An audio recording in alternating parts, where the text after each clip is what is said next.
غير المغضوب عليهم.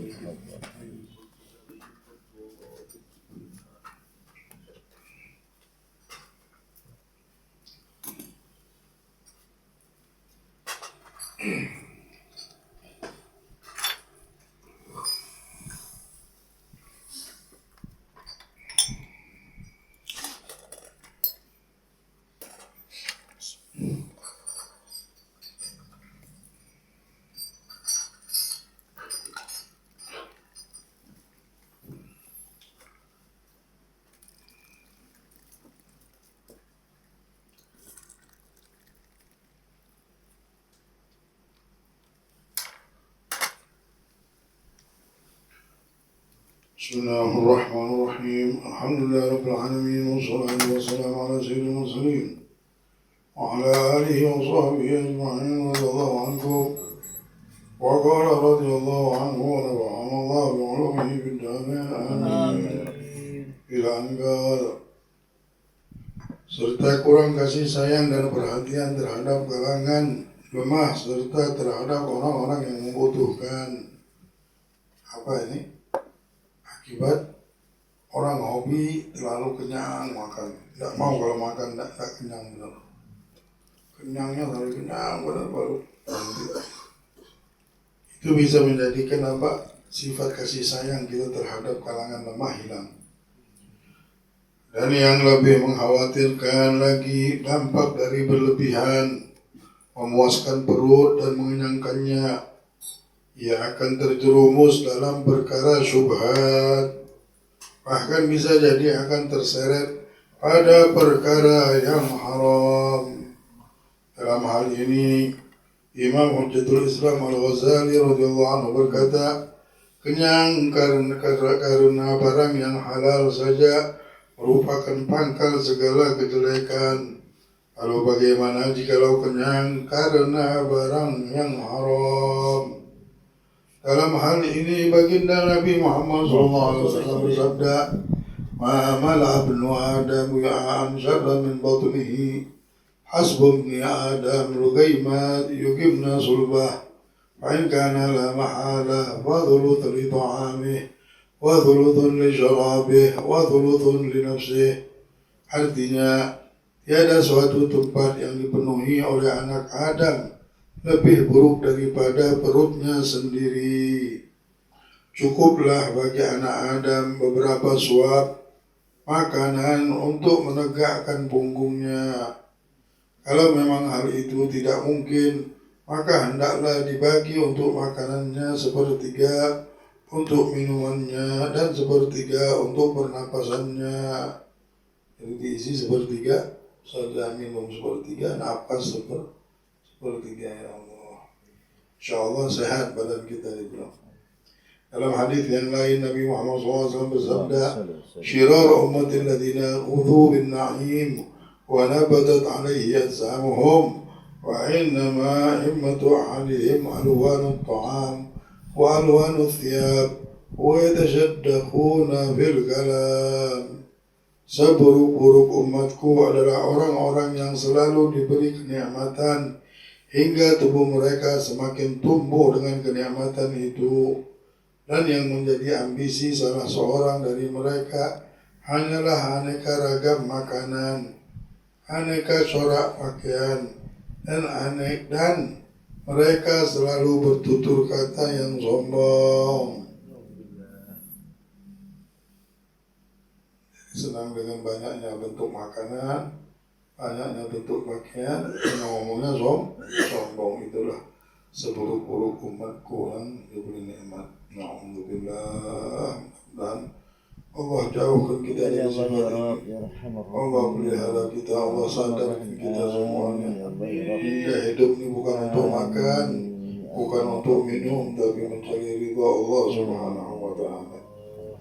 Nabi Muhammad SAW bersabda, "Atwalun nasi syab'an fid dunya, atwaluhum ju'an fil akhirah." Ya Allah, orang yang paling lama kenyang di dunia maka kelak ia akan menjadi orang yang paling lama laparnya di akhirat.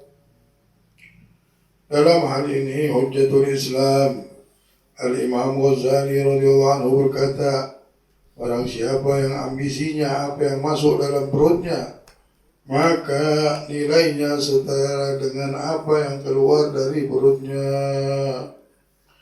Jadi seorang mukmin sebaiknya menahan diri dari berbagai kemewahan sebagai bentuk kepuasan dan kezuhudan di dunia. Apabila ia makan, maka sebaiknya sekadarnya saja, tidak terlalu kenyang, dan memakan makanan halal seadanya, tanpa berencana menyediakan yang lebih enak atau yang sesuai dengan selera. Bahkan seandainya ia memilih makanan yang lebih rendah dan kasar, karena hal ini lebih mendekati ketakwaan, mengurangi biaya, lebih jauh dari hawa nafsu, dan lebih meniru kehidupan para salafun shalihin radhiyallahu anhu. Dahulu kebanyakan makanan Rasulullah SAW terbuat dari tepung. Dahulu kebanyakan makanan Rasulullah SAW terbuat dari tepung. Dari adonan tepung itu diremas-remas dan dibuat roti tanpa diayak lebih dahulu, karena ayakan muncul di masa setelahnya. Bahkan terkadang selama beberapa bulan di rumah Rasulullah SAW tidak ada makanan, hingga beliau SAW beserta keluarganya hanya makan kurma dan air saja. Seorang muslim ketika makan, hendaknya ia memakan dengan menggunakan adab dan mengikuti sunnahnya. Makan diantaranya adalah memulai dengan bacaan basmalah dan mengakhiri dengan hamdalah. Kemudian makan dengan niat untuk menguatkannya ibadah kepada Allah. Dan masih banyak adab-adab lain yang diriwayatkan oleh beberapa hadis. La ilaha illallah. Orang dahulu Nabi Muhammad SAW bilang, mereka makan, mereka minum, tapi subhanallah, makanan dan minuman tersebut menjadikan mereka kuat untuk beribadah, karena mereka memasang niat ketika makan, bukan makan dengan memakai nafsu tadi. Jadi ketika kita makan, apapun bentuk makanannya itu, tambah lagi sekarang ya, bagaimana caranya memasang niat untuk apa? Untuk supaya nafsu ini tidak ikut-ikut lagi makan. Mungkin pertama kali kita makan melihat warnanya, rasanya, dan lain-lainnya. Tambah lagi bulan Ramadan. Wah, kita melihat pasar Ramadan itu melihat warna-warna es, warna minuman, warna makanan, macam-macam. Manusia memiliki nafsu, wajar melihat sesuatu tersebut. Tapi kita luruskan dengan niat. Ketika makanan itu kita makan, mau kita ambil, kita langsung pasang niat. Supaya yang tidak bagus ini lari. Ternyata niat bisa mengangkat sesuatu yang tidak baik. Diniatkan untuk bersyukur, diniatkan untuk bertambah syukur, diniatkan untuk bertambah ibadah, bertambah ketakwaan, bertambah sholat. Jadi makan itu sudah mikir, habis makan ini harus ibadah namanya. Bukan habis makan kita mau menghayal-hayal, aku mesti banyak ibadah, aku mesti banyak bersolawat sama Nabi Muhammad. Malu sudah menikmati makan. Habib Ahmad Sahib Syaim dulu kalau makan banyak memang. Badannya memang besar ya. Badannya besar. Jadi makannya banyak. Orang bilang apa? Palingan usus ini berapa meter? Berapa sentimeter? 30 ada? Usus kita 30 sentimeter. Insya Allah kalau orang makan banyak, tidak hancur dunia ini. Dunia ini hancur bukan gara-gara gajah banyak makan. Perutnya gajah besar. Makan gajah ini. Palingan 30 cm. habis dia makan kenyang. Apakah dunia hancur gara-gara gajah makan? Nah, gara-gara manusia yang makan. Sudah perutnya kenyang, masih tabungannya masih kenyang juga.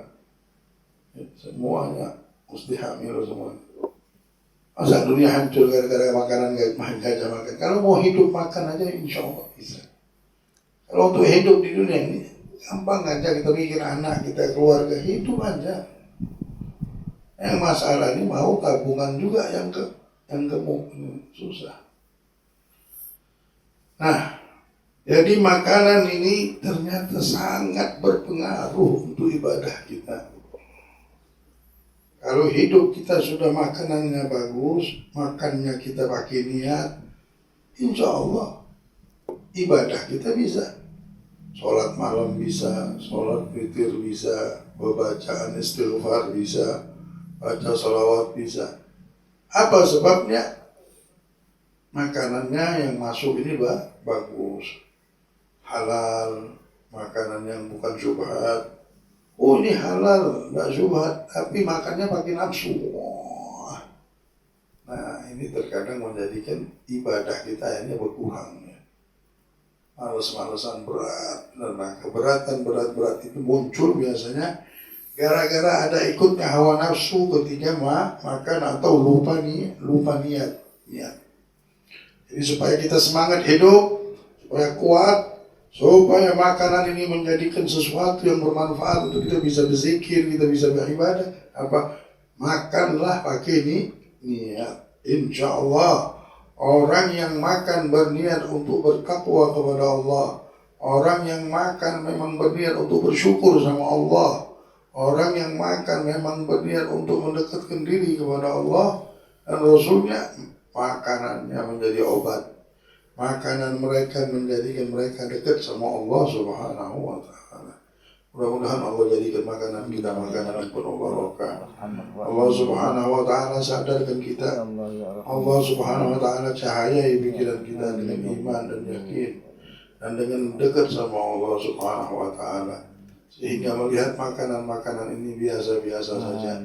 Melihat makanan-makanan menjadi satu alat untuk kita mendekatkan diri kepada Allah. Amin ya rabbal alamin. Al-Fatihah.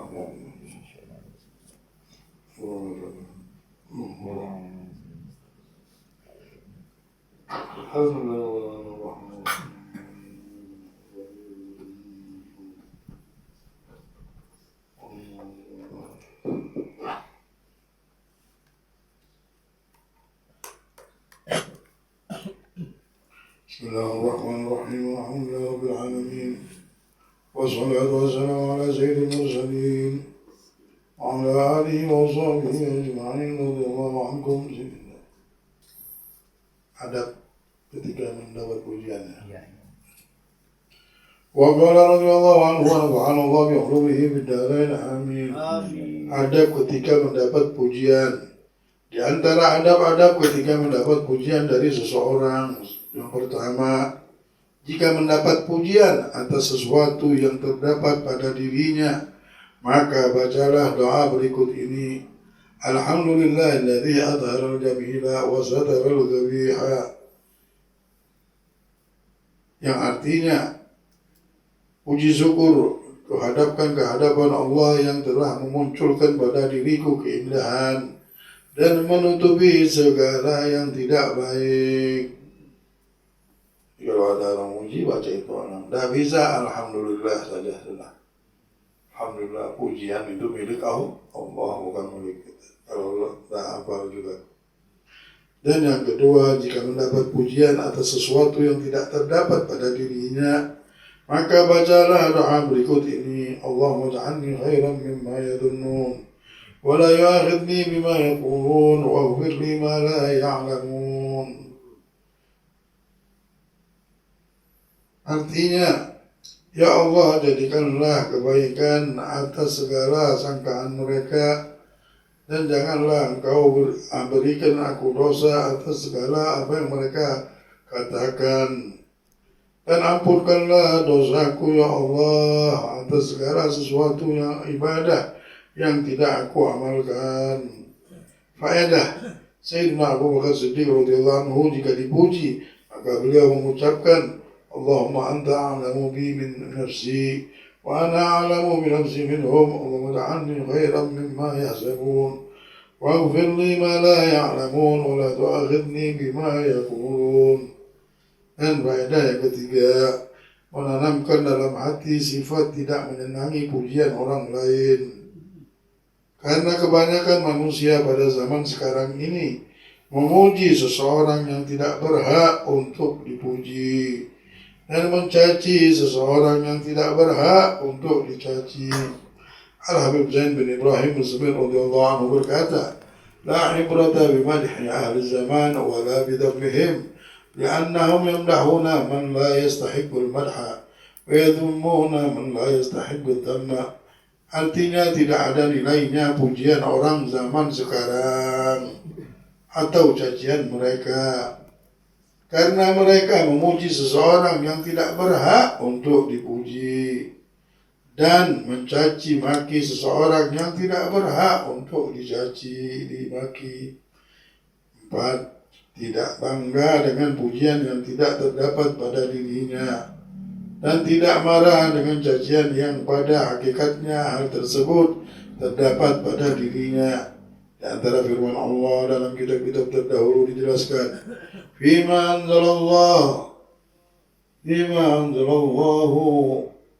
jalla wa ala min al-kutubis salifah ajibtu liman gila fihi al-khair wa laysa fihi kaifa yafrah wa ajibtu liman gila fihi syarr wa huwa fihi kaifa yaghdab. Yang artinya di antara firman Allah Azza wa Jalla turunkan dalam yang telah diturunkan dalam kitab-kitab yang terdahulu. Allah berfirman, aku heran terhadap seorang hamba yang dipuji dengan kebaikan, bagaimana dia dapat merasa senang sedangkan perkara tersebut tidak terdapat pada dirinya. Dan aku sangat heran terhadap seorang hamba yang dicela, bagaimana dia dapat marah sedangkan perkara tersebut terdapat pada dirinya. Dan tidak memuji seseorang kemudian menggunjingnya, karena hal ini termasuk sifat munafik. Yang keenam, jika harus memuji seseorang maka yang lebih utama menggunakan lafaz ahsibu kadza wa kadza in kana yura annahu kadzalik wa hasibuhu Allah wa la yuzakki Allah ahada. Berdasarkan hadis Nabi Muhammad SAW an Abdurrahman bin Abi Bakrah an Abi radhiyallahu anhuma anna rajulan dzukira 'inda Nabi SAW fa athna 'alaihi rajulun khaira fa qala Nabi SAW ويحك قطعت عنق صاحبك يقوله مرارا كان أحدكم هادئا لا محالة وليقول أحسب كذا وكذا إن كان يرى أنه كذلك وأحسبه الله ولا يزكي على الله أحدا رواه البخاري. Yang artinya dari Abdurrahman bin Abi Bakar dari ayahnya radhiyallahu anhu berkata, sesungguhnya seorang lelaki disebut namanya di hadapan Nabi SAW, maka orang lain memujinya dengan sifat baik. Maka Nabi SAW berkata, celakalah kamu telah memutus leher temanmu. Beliau menyebutkan berkali-kali. Kemudian beliau berkata, jika salah seorang dari kalian harus memuji, maka katakanlah, aku mengira demikian dan demikian. Jika seandainya terlihat seperti itu, maka Allah yang lebih mengetahuinya. Dan aku tidak akan mendahului Allah dalam penentuan seseorang. Nah, jadi kalau muji orang nggak langsung muji. Takutnya pujian itulah jadi dibalak buat dia. Jadi aku menurut sangkaanku si fulan ini orangnya begini. Menurut sangkaanku si fulan ini orangnya begini. Menurut sangkaan, ya, pakai kepastian. Karena itu bisa menjadi sesuatu yang motong lehernya. Ya, memotong lehernya itu bisa celaka nanti dengan mulut itu. Subhanallah, lidah ini bisa menjadikan tempat turunnya bala. Faedah hukum pujian. Kita lihat bagaimana Abu Yazid Al-Bustami. Orang harus mendidik dirinya supaya tidak senang dipuji. Abu Yazid Al-Bustami kita dengarkan bagaimana dia. Ketika ketemu sama anjing tuh, si anjing bilang, karena Abu Yazid mengangkat bajunya. Kita sudah dengarkan cerita ini untuk diulangi lagi, tidak ada lain. Supaya kita tambah sadar, hidup ini tambah berpikir dan berpikir. Nah ini Abu Yazid Al-Bustami ditegur sama anjing, wahai Abu Yazid, kenapa kau mengangkat bajumu? Apakah kau takut bersentuhan denganku, anjing yang najis ini? Jikalau aku ini kering, maka hukumnya biasa saja. Kering ketemu kering, tak apa-apa. Jikalau aku ini basah, kau bisa mencucinya 7 kali, dibilang. Dan selesailah masalah. 1 kali pakai tanah. Jikalau hatimu yang merasa mulia, lebih mulia daripada aku, maka Allah akan menjauhimu, kau jauh dari Allah, dibilang. Kalau cuma baju saja urusan bisa dicuci. Tapi kalau hati yang kotor, hati yang merasa hebat, hati yang merasa mulia ini ada di hatimu, engkau akan jauh dari Allah, jauh kau dari Allah. Ya Abu Yazid, aku ini menyembah Allah juga. Aku berpegangan sama Allah. Kau lihat, tidak ada tulang sedikit pun ada di bibirku. Maksudnya dia tawakal, jalan kemana-mana tidak pernah bawa bekal, tidak bawa tulang. Engkau sekarang ini di dalam jubahmu ada gandum, mana-mana bawa kan gandum. Aku tidak pernah bawa gandum, tidak pernah bawa bekal. Engkau berpegangan sama Allah tapi bawa bekal. Kata Abu Yazid, menangis dia, ya Allah. Ya Allah, aku baru ketemu anjing yang najis saja sudah hina. Kita ini ketemu anjing saja sudah hina. Gitu. Tambah lagi aku bertemu denganmu, ya Allah. Ketika aku berhadapan denganmu, apa yang aku bisa bawa? Ujian-ujian bisa kita bawa. Ujian-ujian. Jangan senang dipuji hidup ini. Mama Ali bilang, yang memujiku sama saja melempar tanah kepada mukaku. Para awliya usholihin tak kepengen murid-muridnya ini bajunya kotor, pengen bersih dilihat. Karena kalau baju kotor, tidak enak dilihatnya. Tidak enak dilihat baju-baju kotor. Tapi kalau bajunya bersih, wah nyaman. Nah kalau ada kotoran dibersihin. Mudah-mudahan majlis-majlis kita ini membersihkan diri kita semuanya hingga kita diterima sama Allah. Tidak malu kita sama Allah. Kalau kotor dijauhi Allah, kita Allah menjauh. Kita jauh dengan Rasulullah. Kalau kita kotor, na'udzubillah, na'udzubillah. Al-Fatihah.